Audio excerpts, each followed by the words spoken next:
Hey everyone, welcome back to my channel. In today's video, I will show you how to fix ESPN Fantasy Football login issue on your phone. Let's get started. First, make sure your iPhone is connected to Wi-Fi or mobile data. Swipe down from the top right corner.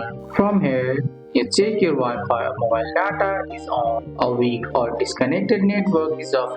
The main reason you can't log in. Next, double check your email and password for ESPN. If you forget your password, tap Forget Password to reset it and make sure there are no typos.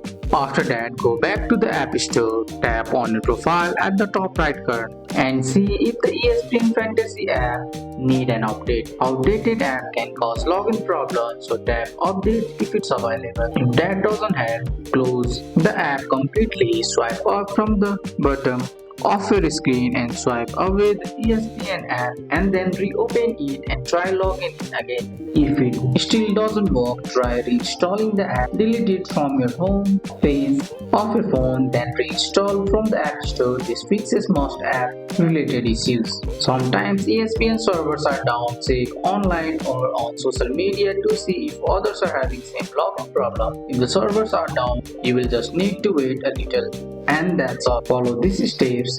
Check your internet, verify login info, update or reinstall the app, and you should be back in your ESPN Fantasy Football League in no time. That's all for today's video, guys. I hope you guys like this video. If you found this video helpful, drop a like, subscribe for more videos. Thanks for watching. See you in the next one.